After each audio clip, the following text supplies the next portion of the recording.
वरदरं विष्णुं शशिवर्णं चतुर्भुजं प्रसन्नवदनं ध्यायेत् सर्वविघ्नोपशान्तये अगजानन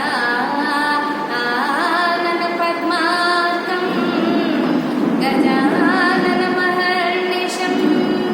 अनेकदं तं भक्तानां एकदं तं उपास्महे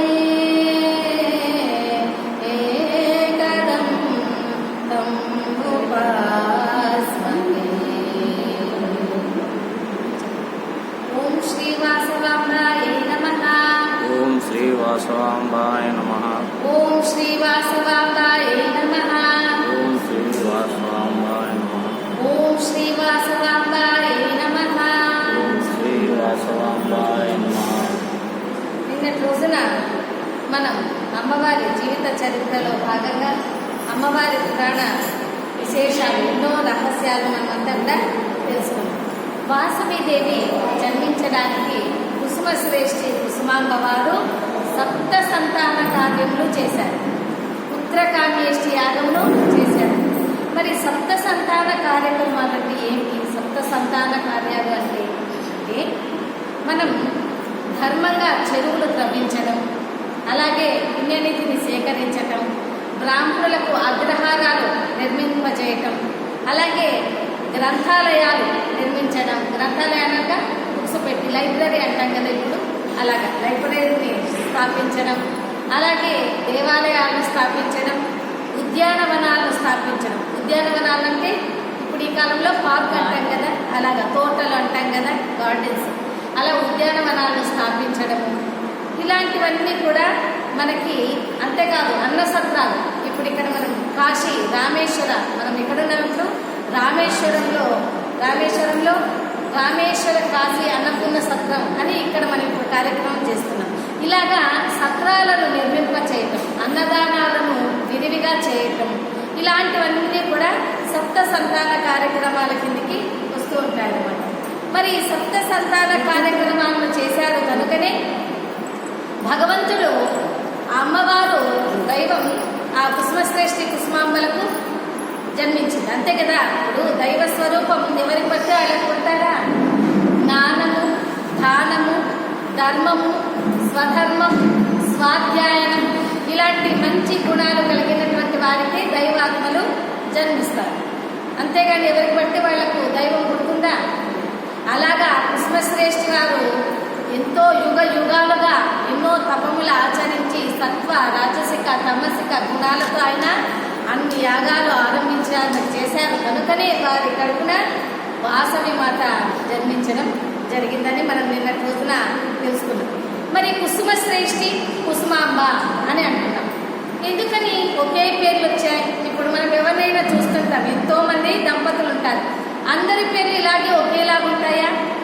రంగయ్య, రంగమ్మ, నారాయణయ్య, నారాయణమ్మ, ఇలా ఒకరిగానే ఒకే పేర్లు ఉంటాయా? ఎవరికి ఉండవు.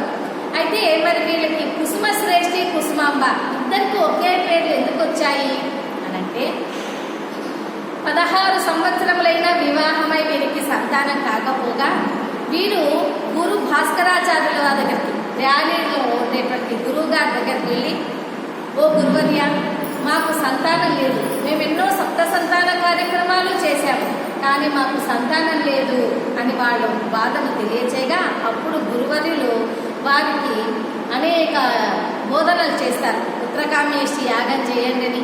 అంతేకాకుండా బండ్లకు బండ్లు వాళ్ళు పూలపల్లి, వనంపల్లి, తోటపల్లి అనే గ్రామాల నుంచి పెద్ద పెద్ద బండ్లు అంటే వెహికల్స్కి పూలన్నీ తెప్పించి పూజలు చేస్తూ ఉంటారు.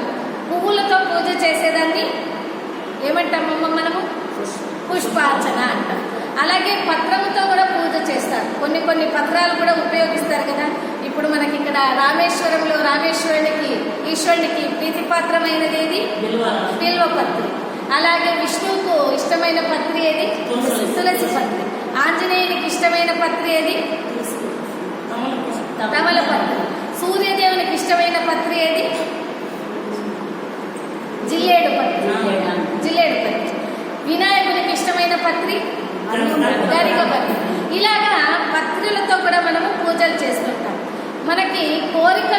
మంగళార్చన చేసినా కూడా కోరికలు మనకి ఏం కోరికలు ఉంటే అవన్నీ కూడా భగవంతుడు తీరుస్తారు. అలాగా కుసుమశ్రేష్ఠి కుసుమాంబ గారు అనేక పువ్వులు పత్రంతా తెప్పించి, ఇప్పుడు పువ్వులు ఒక్కటే కట్టామనుకోండి దాన్ని మనం ఏమంటాం? పూలమాల అంటాం. ఇలా పువ్వులు ఒక్కటే కడితే పూలమాల అని అంటాం. అదేవిధంగా పత్రి కూడా కలిపి కట్టారనుకోండి అప్పుడు దాన్ని ఏమంటాం? కుసుమాలలు అంటాం. పువ్వులు పత్రి రెండు కలిపి కడితే కుసుమాలలు అంటాం.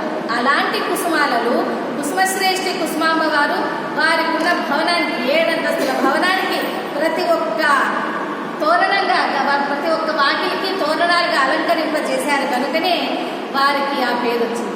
ఇప్పుడు ఎవరైనా వేరే రాజ్యం వారు వచ్చినా, వేరే భక్తులు వచ్చినా, ప్రజలు వచ్చినా, అయ్యా రాజుగారి భవంతి ఎక్కడా, రాజుగారి భవనం ఎక్కడా అని అంటే వాళ్ళు అదిగదిగో అక్కడ కనిపిస్తుందే, ఆ మాలలు ధరింపజేశారే కుసుమాలలు, అదే కుసుమశ్రేష్ఠి గారి, ఆ కుసుమాలలు ధరింపజేశారే అదే కుసుమాంబ గారి అంటూ వారికి కుసుమశ్రేష్ఠి కుసుమాంబ అనే పేర్లు వచ్చేసాయి. మనం కూడా చూస్తుంటాం చాలా మందికి పేర్లు మారుతూ ఉంటాయన్నమాట. ఇప్పుడు వేరే ఊరి నుంచి వచ్చి ఇక్కడికి స్థిరపడిపోయినారు అనుకోండి, ఇప్పుడు కాశీ నుంచి వచ్చి ఇక్కడ స్థిరపడిపోయినారు అనుకోండి, వాళ్ళు ఏమంటారు? కాశీవారు కాశీవారు అంటారు. కొంతమంది అలసందలు పెసలు వ్యాపారం చేస్తూ ఉంటారు మన వర్తకులు, వాళ్ళు ఇక్కడికి వచ్చి స్థిరపడ్డారనుకోండి, వాళ్ళ పేరు ఇంటి పేరు వీళ్ళకి ఎవరికి ఏం తెలియదు. అప్పుడు వీళ్ళందరూ ఏమంటారు? అలసందల వారు పెసల వారు అంటుంటారు. ఎవరైనా బాగా వంకాయలతో మంచిగా వండుతుందనుకోండి, వంకాయ కర్రీ బాగా చేస్తుందనుకోండి, అందరూ ఫ్రెండ్స్ అంతా గెట్ టుగెదర్ పెట్టుకొని బాగా తిన్నారనుకోండి వంకాయ కూర, అబ్బా వాళ్ళు ఇంకేం పెట్టుకుంటారు? వంకాయ